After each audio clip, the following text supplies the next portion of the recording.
Heartstopper para sempre é uma mentira. Fala galera, eu sou o Peter e sejam muito bem-vindos ao meu canal.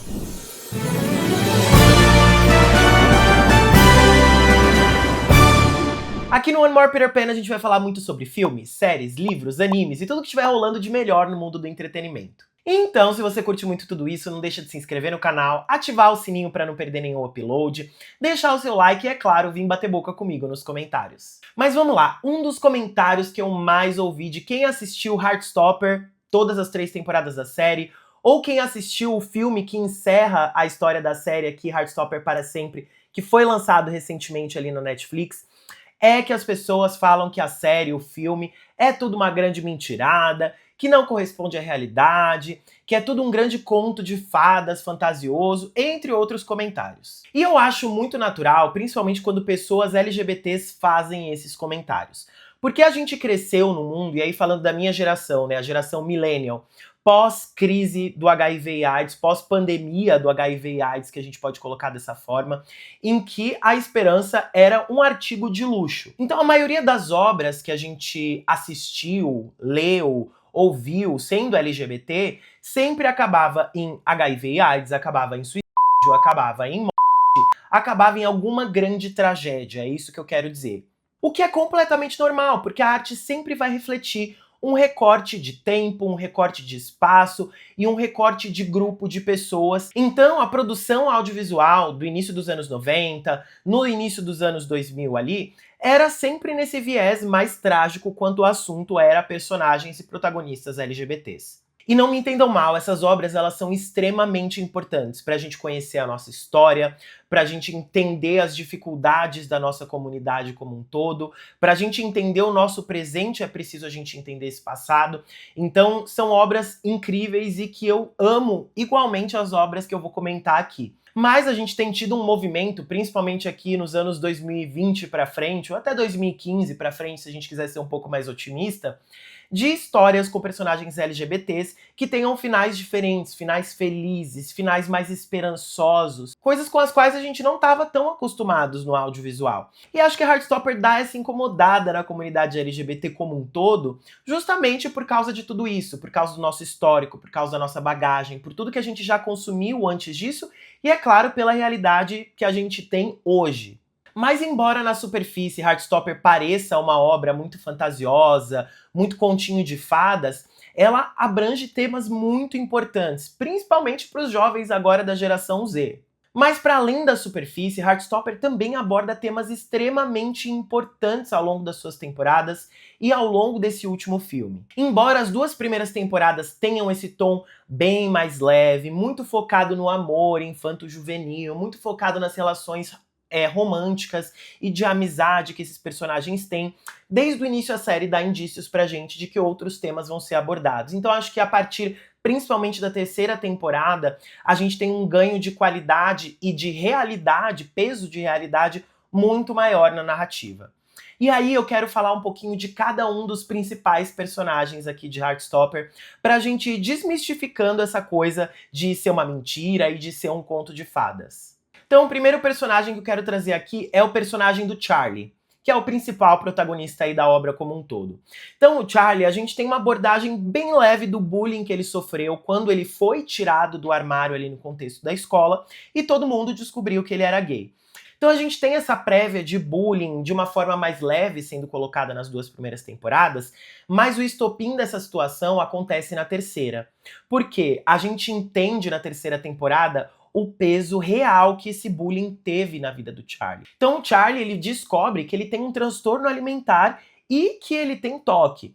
Então a gente vai descobrindo ali na narrativa, né, que traz bastantes informações interessantes pra gente, que geralmente os transtornos alimentares sempre andam de mãos dadas com outras questões. A gente tem essa questão do TOC sendo associada também ao distúrbio alimentar que o Charlie tem ali na série. Então demorou um pouco, mas na 3ª temporada a gente vê a consequência real que o bullying tem na vida do Charlie. Consequências muito reais, muito práticas e que podem levar a um futuro desastroso ali para a pessoa. Então a gente vê a internação do Charlie numa clínica de reabilitação para tratar o transtorno alimentar dele. E uma coisa muito interessante também que a série discute é o fato de que, olha, o rehab, né, a reabilitação, para algumas pessoas ela dá muito certo, mas para outras também não. Então é muito bonita a forma com que a série também relativiza todas essas questões, mostrando que o transtorno alimentar ele não vai ser igual, ou não vai ter as mesmas motivações, ou não vai caminhar lado a lado com as mesmas coisas que são com o Charlie. O tipo de tratamento na reabilitação, ele não vai ser efetivo para 100% das pessoas. Para o Charlie foi, mas isso não significa que vai ser regra para todo mundo. A gente tem ali, a partir da terceira temporada até o final no filme, o acompanhamento recorrente que o Charlie tem com o terapeuta dele, o Geoff também, e o quanto esses momentos e esses lapsos do Charlie, eles não são milagrosamente curados. Porque um aspecto interessante do filme é que a gente tem a construção de um Charlie muito mais confiante. Então ele se torna representante estudantil na escola, ele toca numa banda. O que mais que o Charlie faz, gente? Esse menino faz muita coisa. Ele trabalha meio período num café, sem falar nos deveres que ele tem da escola e sem falar na dedicação de relacionamento que ele tem com o namorado dele, que é o Nick. Então a gente vê um Charlie muito mais confiante, um Charlie que tá se desdobrando em vários para fazer várias atividades e coisas que ele gosta de fazer. Então é muito bacana ver essa construção do personagem se tornando mais forte. Mas o filme também deixa muito claro pra gente de que o transtorno alimentar e o toque do Charlie não foram milagrosamente resolvidos. A gente tem um momento de recaída do Charlie em que ele se dá conta de que ele tá fazendo muitas coisas e que às vezes ele tá esquecendo de almoçar, às vezes ele tá esquecendo de levar a comida dele pra escola. Ele tem que fazer uma sessão de terapia ali emergencial com o Geoff para relembrar alguns exercícios e conseguir fazer suas refeições. Então a gente vê que esse personagem não foi milagrosamente curado dos problemas que ele tinha. E a série deixa muito claro pra gente, e o filme deixa muito claro pra gente, de que há uma construção, é um processo, é um caminho de tratamento que provavelmente vai se estender por muito tempo e talvez até pela vida inteira. A gente também tem a questão da automudança, não bastante abordado e nem mostrado graficamente, mas é mencionado, é uma questão que o Charlie também precisa lidar. A gente tem um momento dele celebrando aqui no filme, né, um ano que ele não pratica mais automutilação e tudo mais, e isso acaba sendo uma comemoração bastante emocionante ali pra ele, porque é uma grande conquista, né? A marca de 6 meses, 1 ano, 2 anos, são marcas muito importantes ali pra esse personagem. Então, eu acho que a série é muito responsável em mostrar que essas questões, elas existem, essas questões precisam de um trabalho, uma atenção, um tratamento muito constante, que elas não somem magicamente do dia para a noite e que existem pequenas vitórias no dia a dia que precisam ser celebradas. E para além disso, que os personagens sim, que as pessoas podem sim ter vidas felizes, ter vidas bem-sucedidas, embora todas essas questões aconteçam. Porque o Charlie tá vivendo um momento muito lindo da vida dele, de forma geral. Mas isso não significa que os problemas foram embora.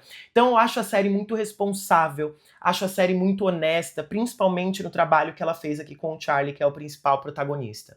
E agora indo pro Nick, que é o namorado do Charlie, né? E o papel importantíssimo que ele teve dando apoio pro Charlie ao longo de todo esse processo e de que forma o filme mostra pra gente o quanto isso também teve consequências pra própria vida do Nick. Mas a gente já chega lá. Eu acho que teve um momento muito especial na terceira temporada em que o Nick tá de férias ali com a tia e com o tio dele, ele tá viajando, ele não tá com o Charlie.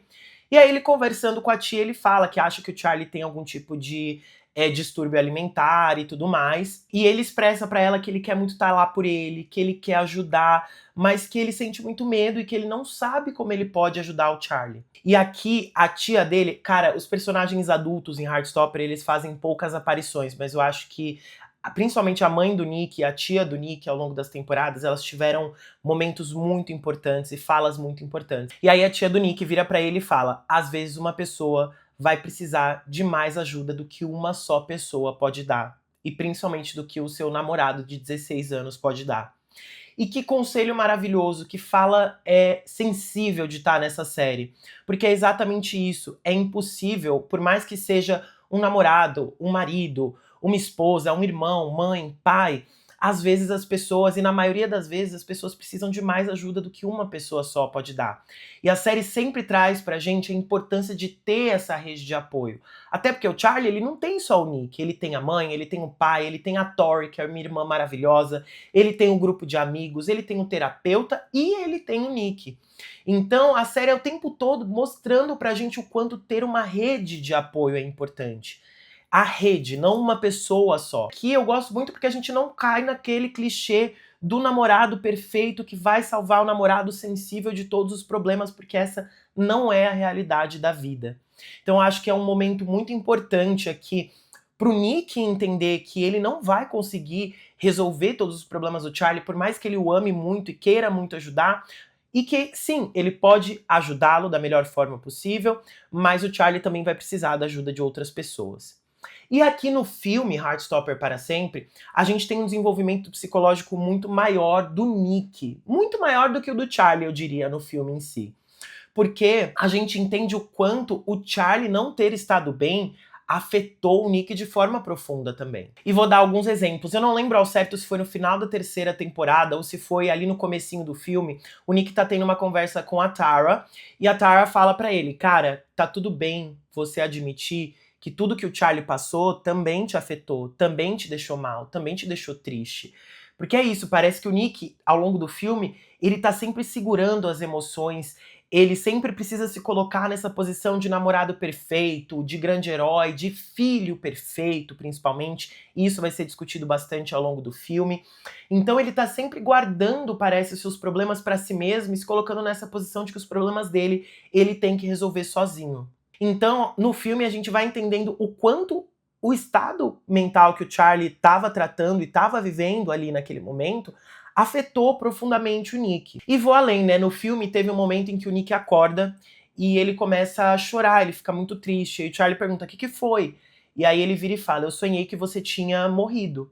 E aí um pouquinho mais, parece um pouco dramático demais, né, ali pra cena, até parece que sai um pouco do tom, mas mais pra frente a gente descobre numa conversa que o Nick tá tendo com o Charlie, que o Nick na verdade sonhou que o Charlie teve algumas recaídas em relação à automutilação, em relação à anorexia, e que isso levava o Charlie à morte.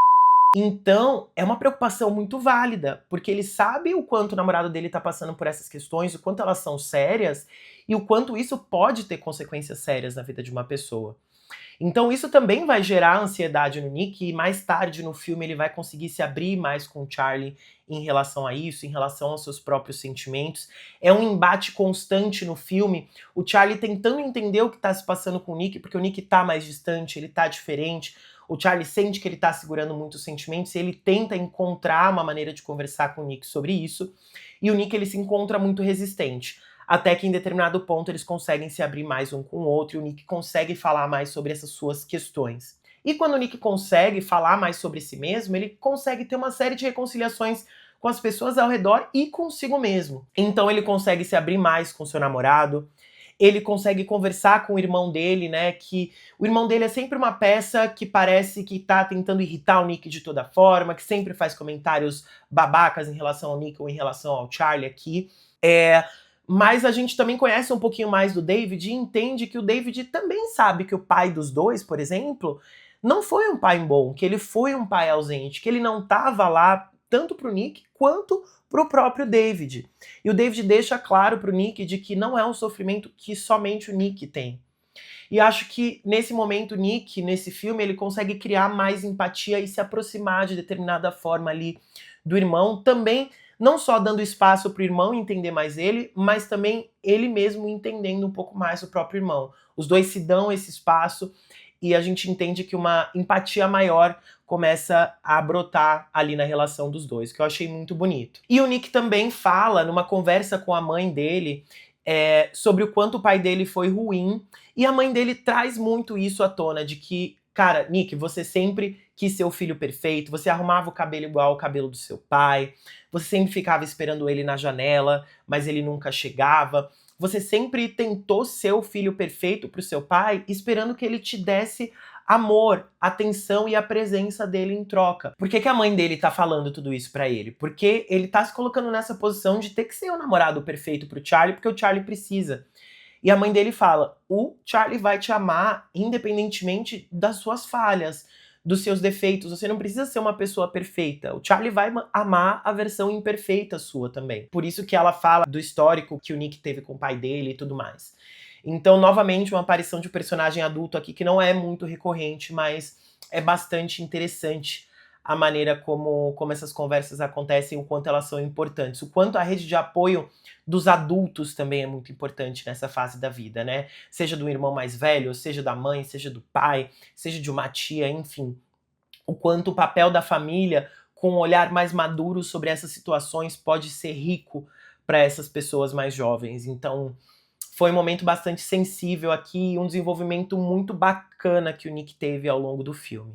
E aí, passando um pouquinho mais por outros personagens ali, né? A gente tem a questão de Darcy, que se descobre uma pessoa não binária, e a gente também, ao longo das temporadas, e ali principalmente no final da segunda e início da terceira, o quanto a mãe de Darcy é extremamente homofóbica barra transfóbica. Não aceitava que Darcy usasse roupas mais masculinas, ou que cortasse o cabelo, ou qualquer coisa do gênero, que isso já gerava um grande conflito. Tanto que Darcy teve que se mudar e ir morar com a avó, porque a avó era uma pessoa que, enfim, tinha um espaço disponível, quis acolher Darcy nesse momento que ela estava passando, e foi uma pessoa da família que esteve presente ali. Mas olha o quão importante é discutir isso aqui, porque a gente já viu que o quanto o bullying na escola gerou de consequência na vida do Charlie, e embora a gente tenha muitos adultos muito conscientes nessa série, o quanto também a ausência desse apoio da família pode causar um impacto muito negativo na vida de um LGBT. Porque Darcy teve uma sorte muito grande de ter uma avó que podia acolher ele naquele momento. E quantos LGBTs não tem ninguém para acolher quando é expulso de casa? Seja por ser gay, seja por ser lésbica, seja por ser uma pessoa trans. Quantas pessoas não têm a sorte de ter acolhimento e vão parar na rua, vão parar na prostituição, vão parar nas garras de pessoas mal intencionadas ali ao seu redor. Então, isso podia ter tido uma consequência muito severa na vida de Darcy. Então a série, ela, obviamente, ela mantém esse tom muito mais esperançoso, e isso é um fato, mas não deixando de mostrar a realidade e a tristeza que é você não poder sequer morar com os seus pais porque seus pais não aceitam quem você é ou não aceitam a sua sexualidade. Enfim, o desenvolvimento de Darcy foi muito importante aqui. Também quero falar da Ellie, né, que é a menina trans preta da série. Cara, olha só quantos recortes a gente tem pra essa personagem, o quão importante é falar dessa personagem. De novo, primeiras temporadas foi bem mais leve. A gente teve Ellie mudando de escola, que ela estudava na escola dos meninos, aí ela foi estudar na escola só com as meninas, que foi um grande avanço pra ela. Ela fez novas amigas, ela conseguiu manter um grupo de amigos e ampliar a sua rede de apoio ainda mais. Ela conseguiu entrar na sonhada escola de artes que ela tanto queria. Ela conseguiu encontrar o amor junto com um tal ali. E tudo isso para uma personagem trans negra, acho que para muitas pessoas pode parecer realmente um conto de fadas, pode parecer impossível. Mas o quanto o filme foi responsável em trazer um desfecho ali pro arco da Ellie de uma maneira tão legal. Porque a gente tem o Charlie num momento ali muito deprimido, porque ele terminou com o Nick por um tempo, então o Charlie tava bastante deprimido, não tava conseguindo comer direito, e os amigos foram ao resgate do Charlie, dormir lá na casa dele, assistir um filminho, dar aquele acolhimento que a pessoa precisa ali na hora. E aí a Ellie pergunta pro Charlie se ele vai na parada LGBT que vai rolar no próximo final de semana ali na timeline da série, se eu não me engano. E aí ele fala que não sabe, que ele não tá muito na vibe de ir pro Pride e tudo mais. E a gente tem um monólogo aqui da Ellie que é imprescindível, que é preciosíssimo, que é ela falando pra ele o quanto ela vive com medo, o quanto no Reino Unido agora as pessoas trans elas não podem mais tomar bloqueadores de hormônios quando elas são menores de idade, o quanto isso pode atrasar uma transição e prejudicar o desenvolvimento daquela pessoa, da forma como ela quer se enxergar. Enfim, a Ellie traz todo o medo, toda a realidade transfóbica que ela tá vivendo. Recentemente, ali na série, na terceira temporada, ela viveu um episódio de transfobia numa entrevista que ela deu pra uma rádio.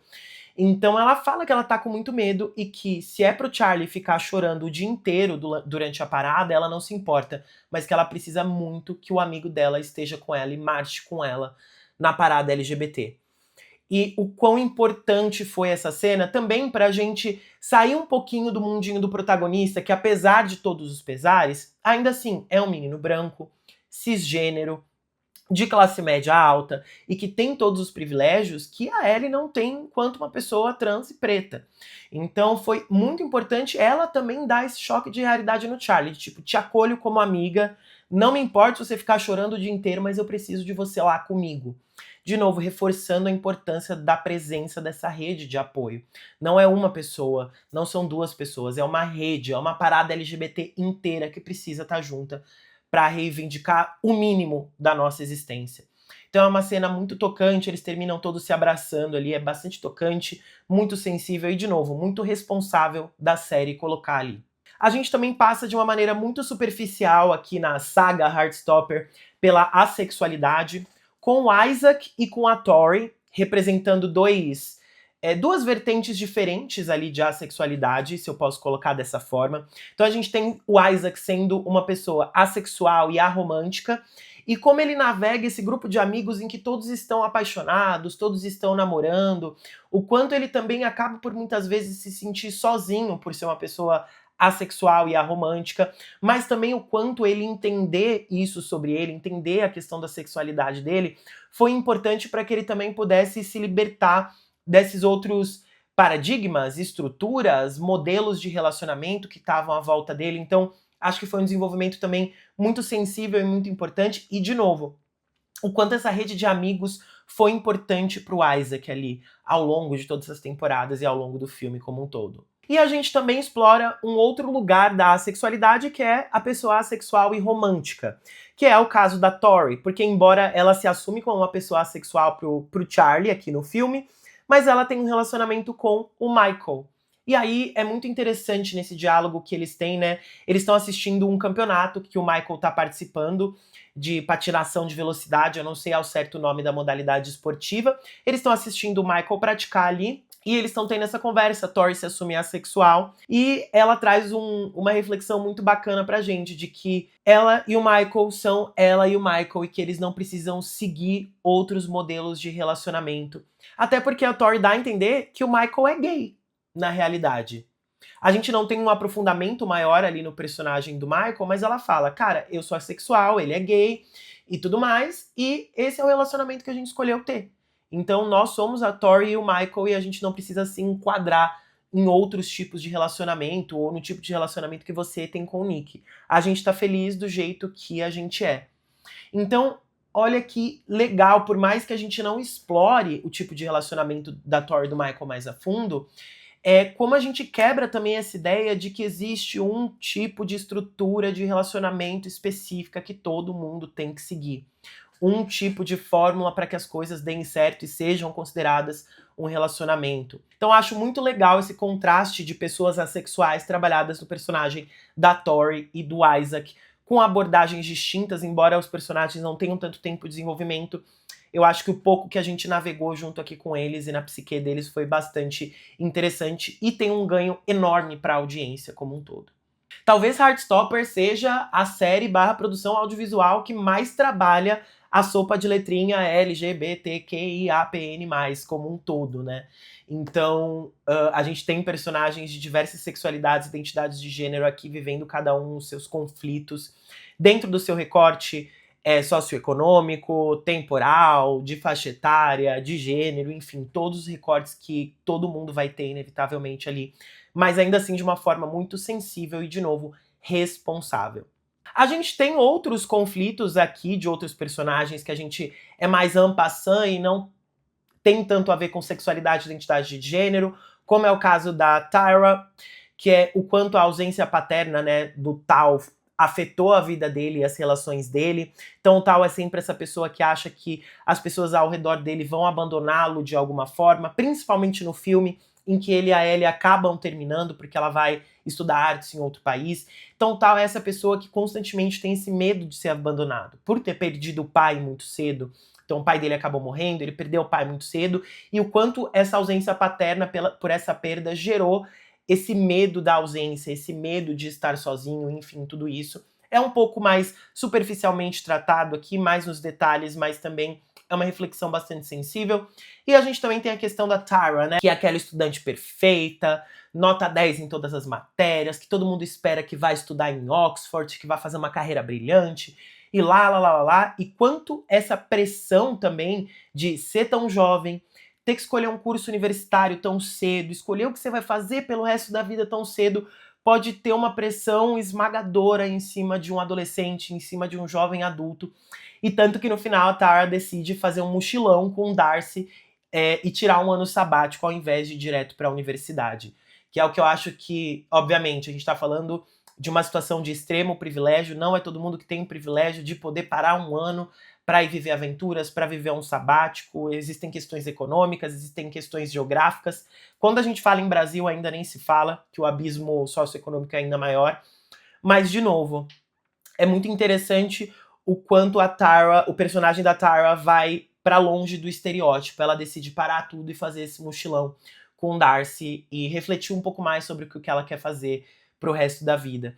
Que é algo muito importante. Às vezes, as pessoas têm tempos diferentes. Ao mesmo tempo que a gente tem aqueles amigos que sabem que querem ser médicos, artistas, ou o que quer que seja desde muito cedo, a gente tem as pessoas que vão encontrar o que querem fazer pelo resto da vida, ou por um período da vida, muito mais tarde, em um outro tempo. Eu acho que a reflexão sobre a Tara aqui é muito sobre as pessoas, elas têm tempos diferentes para tomar as decisões sobre a própria vida. Não é no final do ensino médio que 100% das pessoas vão estar 100% seguras em fazer alguma coisa sobre a própria vida. Se é que algum dia a gente vai estar 100% seguro de fazer alguma coisa. Eu acho que o 100% ele nunca existe. Mas vale a reflexão. Muito legal isso estar presente na série, ali no personagem da Tara, mesmo que falado de uma maneira mais superficial e também ali nos detalhes. Então eu quis passar por cada um dos personagens principais aqui da série e do filme de Heartstopper para aprofundar um pouco mais a realidade de cada um deles, os desafios dentro dos seus recortes de cada um desses personagens, mostrando que sim, e principalmente a partir da terceira temporada, é uma série que teve muita responsabilidade para falar de mundo real, para falar de realidade, para falar de dificuldades. Novamente, de novo, mesmo que dentro de um recorte socioeconômico, geográfico muito específico. Mas apesar de tudo, sim, Heartstopper é uma obra que tem um final feliz, é uma obra que tem um final e um tom muito esperançoso para diversos tipos de pessoas, para diversos tipos de identidades, diversos tipos de sexualidades, diversos tipos de objetivos. É uma série sobre esperança, sobre olhar um pouco mais de forma otimista para o futuro, de entender os diferentes tipos de relações, de entender os diferentes tipos de recortes que as pessoas vivem, mas ainda assim num tom muito feliz, um tom muito alegre, um tom sim bastante otimista se a gente compara com os dias de hoje. Mas não só de tristeza e de tragédia vive o LGBT. O LGBT também precisa de esperança no audiovisual, também precisa se encontrar, se enxergar e se identificar em situações mais felizes, mais esperançosas e mais otimistas. Porque a gente merece, diante de tudo que a gente passa numa vida inteira, enfrentando bullies, enfrentando sociedade, enfrentando políticos que querem a nossa morte, a gente merece sim ter obras que exploram os nossos possíveis finais felizes. E para concluir, não, eu não acho que Heartstopper é uma obra mentirosa. Eu acho que Heartstopper é uma obra radicalmente otimista. O final é feliz e eu amei cada segundo dessa jornada, consumindo Heartstopper desde as graphic novels até a série e o filme. Eu amei cada segundo. Tendo meu histórico milênio aí de obras trágicas, é uma brisa de ar fresco que chega aqui pra gente assistir. E é muito feliz que as novas gerações aí possam ter acesso a obras como essa. E encontrar um pouquinho de conforto no meio do caos. Mas enfim, gente, essa foi minha reflexão sobre Heartstopper para sempre. Espero que vocês tenham gostado. Não deixa de se inscrever no canal, ativar o sininho, deixar o seu like e deixar o seu comentário. Muito obrigado por ter assistido o vídeo até aqui e fui!